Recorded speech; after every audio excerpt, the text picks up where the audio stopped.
Hi, thanks for accommodating me and speaking English as well. I could potentially do it in Swedish, but it wouldn't be very interesting or very professional, so thank you for that. So we're Ayima. We are a digital marketing company, which can mean a lot of things, and I see you've had a couple of quite technical presentations already today, so we're quite a technical company as well, but in a way that touches almost every single one of you, I'm sure, pretty much every single one of you. Digital marketing basically means we do all those creepy ads that follow you around wherever you go, on your mobile phones, on your laptops, on your TVs even these days. But in particular, we do search engine optimization and paid search, which is primarily on Google, Google as a platform. So if you're ever wondering why, when you're searching for best restaurant in Stockholm, one particular restaurant hits #1 all the time, it's because of people like us. That essentially explains what we do. We've been around for about 12 years. So we actually started as a small company, 4 geeks in a bedroom in London in 2007. And all the 4 founders are still with the company 12 years later. Our first client was PokerStars. And we were heavily involved in the online gambling industry. There's a very good reason why online gambling figures quite strongly in our heritage. It's because online gambling companies were the first to really invest heavily into digital marketing. So in the early days of the internet, the early days of digital, there was basically pornography and gambling. And these are the guys that created all the techniques that now everybody uses and which now deliver every single ad you ever see on your phone or your laptop. So our first client was PokerStars, who were the biggest poker company in the world, still one of the biggest. I think still the biggest poker, but one of the biggest gambling companies in the world. Soon after that, we acquired 3 big clients as well, 3 household name clients. So we were pretty proud of ourselves, as I said, being 4 kids in a bedroom, to be working with the biggest insurance company in the UK, the biggest retailer and the biggest telco. So very quickly, we expanded internationally as well. 2011, we opened our first office, which was in New York City, our first office outside of Europe, that is. And in 2014, we started offering other channels, meaning initially we were a pure search engine optimization, or sökmotoroptimering, as you say in Swedish. Then we started doing paid search, content marketing, and other types of advertising, i.e. the creepy ads that you do see following you around, knowing too much about you. 2016, we started doing that. Display and retargeting. Retargeting is the creepy stuff. That's basically learning about your behavior online and targeting you depending on what you've done in the past or how you've interacted with the technology in the past. In 2017, we listed on Aktietorget, which is now the Spotlight market here in Sweden. And 2018, we listed on Nasdaq First North. So we changed listings in 2018. This is the services that we offer. In the middle here, I've got technology and people because essentially we're not a technology company as such. We're not here trying to sell a technology platform that could then be suddenly expanded to 10 million customers. We're a people-based business that uses technology to do our job. So we develop the technology that we use ourselves, proprietary technology, but fundamentally we have very smart people that know how to use that technology to give our clients the best advice, to do the best kinds of marketing, the most effective kinds of marketing they can do. So SEO at the top, that's still about half of our business. Paid social, which is ads on Facebook, essentially, Facebook and Instagram. Content, which is most of what you read on the internet these days is content marketing. So if you're ever Googling something about, say, a product or about a particular subject, you'll probably find something written by a marketer. 90% of the stuff that's out there has been written by marketers rather than enthusiasts. So it's content about a product in general, which is used to then reach out to regular people who want to just find out regular information on the internet. But it's actually marketing disguised as content. Design and development, which is actually something we've just recently decided not to do much of, but it's essentially building websites. Analytics and CRO is using all of the data which is collected from all of these activities and being able to clearly give guidance to clients about what is the most effective way of using their marketing budgets by collecting data from all of these areas. And paid search, as I said, it's paid ads on Google, essentially. When you Google for something, you get the organic listings, and then you get paid for listings as well. And that's how Google makes its money. Currently, we have 170 staff, more or less. We're in 7 offices around the world. Our head office is in London, where about half of those people sit. We have a few people in Stockholm, although Sweden has not been a big market for us compared with the United States, where we have 3 offices in the United States and 4 in North America. Compared with that, Sweden isn't a big market, so we actually focus on the United States at the moment in our expansion, but we do operate here as well. And we are a Swedish company, of course. This is just a little bit about what makes us a special company. There's lots of businesses like us. There's lots of marketing agencies out there. The digital marketing sector is huge, and it's growing rapidly as well. It's rapidly eating up the traditional advertising sector. So we're not unique, exactly. There's lots of people like us. We're just very good at what we do. Some of our clients, as you'll see if you look closely, I don't want to linger too much on this because our clients like their privacy, but we work mostly with big name brands, multinational corporations. The bigger the better for us, because the bigger companies they are, the more complicated they are and the more they need our help, essentially. Tech startups are usually pretty good at running a website and doing the marketing themselves. It's the big companies that are trying to adapt to the digital world that is really where our bread and butter is. Also, a lot of online gambling companies in there as well, because they're the ones who really still invest heavily into this. As I said, we create our own technology, so we build everything ourselves. And this is one area where we separate ourselves from the rest of the agencies out there, in that we have, we think, the best proprietary technology. These are just a couple of the products that we give for free to digital marketers. Nothing that's ever probably going to touch your lives, unless there's some people here who actually work in our sector. But these are technical products for technical people. And at the moment, we have around 200,000 subscribers to the free toolset. Essentially, the first one is a free tool that tells you, if you run it on your website, it tells you more or less what is wrong with your website from an SEO perspective. We have one which tells us about the overall sector, what's happening in our sector, what are your competitors doing, and how are they performing against you. And Redirect Path is another very technical one, which tells you a little bit about how people have set up their website and why you may not be performing as well as you expected to be performing on the internet or in search results. Tools we've built for our clients as well, which are proprietary just for clients that pay us. We don't share with anybody else in the industry. Essentially, it's about collecting data and presenting it to our clients in a way that's incredibly useful for them and very easy, so that they can just see the answers to what they need to know. In this respect, I think we have the best tool set for what we do. And this is one reason why our clients stick with us for a very long time. They find that we give them the best and easiest information.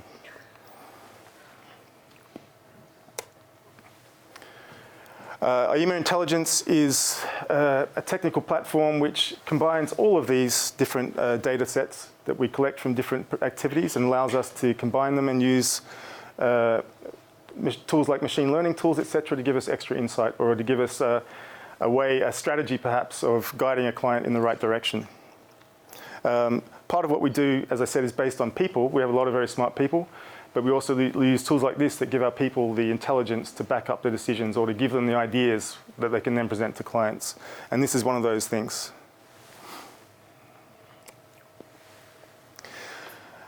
Okay, this basically sums up why we're here. This is our business model. It explains why a company like us, which is successful, needs more money from investors. And the reason is the initial engagement, and this is a typical 12-month period for a typical client. The first 3 to 6 months is where the real heavy work is done by the people, essentially. These people are highly skilled, highly experienced, and expensive. So as you can see on the bottom, the first few months or the early parts of an engagement are always the most expensive for us. So they're the least profitable part of the engagement. It's as we get off towards 6 months plus that tools, technology, etc., and lower quality, lower cost people take over and allows us to make a margin on our clients. So part of our model is that we need our clients to stick around for a very long time. If we had our clients leaving after 3 months, we would lose money. We need them to last for at least 12 months. But as we're a growing company, which I'll talk about a bit in a second, the more clients we're bringing on board, the more money we're losing in the early stages. So in order to keep growing it, we need to have further cash to support the growth for this very reason. If we were a stable, long-term, flat growth company, we would be strongly profitable. These are some KPIs I wanted to talk to you about. To make it very simple, anyway, we have lots of different customers and lots of different business models associated with those, and certainly with our different services.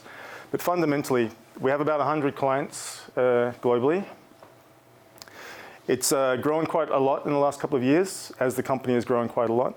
We used to focus very much on a few very big clients. Now we've decided to spread out, acquire more and more clients, grow more rapidly. The reason is because of risk.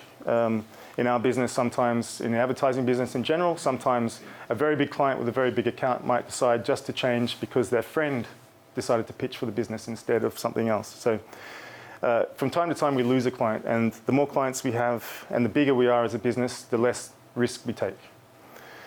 We have an 80% retention rate on an average contract of 12 months, so a rolling contract of 12 months. So our average client lasts around 5 years. That's over the history of our company. We expect most clients to last about 5 years. Some of our clients have been with us since the start. You mentioned earlier British Airways. I think they've been with us for 9 years, actually. But on average, it's about 5 years. We bill an average client about 150,000 Swedish krona a month, which would give us about 9 million SEK average client lifetime value. And this year, we're still growing. Last year, we grew approximately 43%, I think, revenue year on year. This year, we've already won 25 clients in the first quarter. So we're looking like we're going to maintain our growth rate this year, and we hope to maintain it for the same kind of growth rate for the future. Hence why we're here. 25 new clients means that we're employing a lot of people, and we're in that early phase of all these projects, which are costing us a lot of man-hours. Very quickly, because a case study on what we do is actually very technical and boring, but to give you an idea of what we do, this was a Facebook campaign we did for WorldPay, which is a competitor of Klarna, a much bigger competitor of Klarna. I think they're about 20 times the size. They're trying to acquire small businesses to use their payment system. After the first month, we were 2.5 times the quarterly target, and 68% lower cost per acquisition per client. We got shortlisted and actually won a special mention, didn't win the award, but we were shortlisted for an award for this, for the best lead generation in Performance Marketing Awards in the UK, nominated by our client, who was so happy. In fact, we swamped their sales department. They couldn't handle all the business that we're generating for them and told us to stop our activity. So a little bit self-defeating, because once we stopped our activity, we were no longer making money out of them. But it shows how successful a smart campaign can be in this market. And these are the kinds of numbers we often talk about. So in traditional advertising, you might talk about a 10% uplift. In our particular kind of advertising, if you have a good way of analyzing your customer base, you can get 3 or 4 times the uplift. That's quite common to do. Obviously, that's not necessarily maintainable over many years, but why invest in us? We're one of the best agencies in the UK. We're one of the biggest independent agencies in the UK. There's a lot of bigger companies out there. There's a lot of agencies who do what we do, as I said. But we've proven ourselves through the client base that we have, and through the retention that we have on those clients, and the loyalty we get from those clients, that we're effective and that we know how to deliver what our clients need. We've been a business for more than actually 12 years. It says 10, it's actually 12. That's a typo. So we're by no means a fly-by-night tech startup. This is an established business with an established long-term history. And out of the last 12 years, we've been profitable for 10 of them. As I said, we have long-term relationships, which we need. To make a profit, we need to have long-term relationships with our clients. And we've proven that we can do that over many years. Our clients are all large companies that spend a lot of money. So I don't actually have a slide on the size of the market, but to give you some idea of the size of the digital marketing market globally, Google accounts for about half of it, Google and Facebook together, which is about $150 billion US. So the global market is something in the order of 300 to 400 billion US dollars. As a business now, we're more or less break even. We've been profitable 2 out of the last 4 quarters. And we aim to be profitable from Q2 this year and for the future. So we've actually broken through that barrier, and we should be profitable from Q2, but cash flow positive possibly not until Q4, Q1 next year. That's just a guess. We have 4 offices in North America, as I said, and that's really where our growth is going to come from, or where we think our growth is going to come from, and where our efforts at marketing and growing the business are going to go. Of that 300 to 400 million, a billion market size, I think about 65–70% of that is the United States. I mean, they dominate the global digital marketing sector. And so we've found it actually very easy to win clients there, very easy to grow our business. And the businesses that we get there that join us are often much, much larger and have much bigger budgets. So the United States is definitely where we see our future. We've only scratched the surface in that market. There's a lot of businesses like us, and we're very, very, very small market share. So we have unlimited ability to grow. In most presentations, when people ask about the size of the market, there's not even really any point talking about it. You know, we're a 200 million SEK turnover company in a $200 billion industry. So our ability to grow is unlimited. We're currently in the middle of an offer. We're doing a rights issue right now, which started on the 30th of April and will run for another week or so. We're offering 14 krona per share. 1 unit is 1 krona, 14 SEK per share, plus an option at 18, which becomes due in December later this year. As you can see, you can pick up our prospectus as well, or our information memorandum, and get the details as well. So I don't want to spend too much time on this. That's pretty much all I have, unless you have more questions. I'm sure you do. Well, I will kick off with one question here. You mentioned Google. One could throw in WPP, and if you see your client base, it's predominantly big global companies. Why are you listed in Sweden? Why are you offering the Swedish market a possibility to participate in this, as the valuation would probably be much higher if you were listed in the UK, for instance? Actually, the advice we got was something quite different to that in terms of valuation. The main reason is personal. My children are Swedish, and my children have made me more or less move here recently, so I needed a reason to be here. But I needed something to do, at least, whilst I was here. I would just take this in Swedish in one way. Jag har ju tillbringat 10 år i UK, och man handlar ju mediaföretag på helt andra multiplar än vad man gör i Sverige. Så därför tycker jag det här är intressant. Any more? I have one other question. You're referring to a technology company, but you didn't dwell too much on technology, and you were focusing on the staff. How do you keep the staff? Yeah, well, actually, that's the hardest thing, and that's probably the thing that sets us apart the most in terms of who is a good digital marketing agency. It's the people with the best. It's the company with the best people. And when we started this business, my main criteria for starting a business and growing it was I wanted to create a workplace that I liked to work in, and I wanted to then give it to people. You know, the capitalist system is such that people necessarily are working for the good of the shareholders or the owners of a business, but I wanted people to feel like they were getting more from it than that. So we created the kind of culture we would like to enjoy to work, make us want to come to work ourselves, and we've been pretty successful. We have almost no staff turnover, in fact. People will stay with us, and in a way that's very difficult to do in our business, because people who work in digital marketing they're in high demand, salaries are very high. There's a great shortage of people that we need, and in order to hold on to these people, you know, it's no small task to make that kind of workplace that people want to keep on coming back to. Could you talk a bit about what the level of recurring revenue is in your sales level? Recurring revenue, well, it's about the retention rate or the churn rate. So a typical client is a 12-month rolling contract. We very rarely take on a project for less than 12 months. As I explained, it's not profitable unless it's long.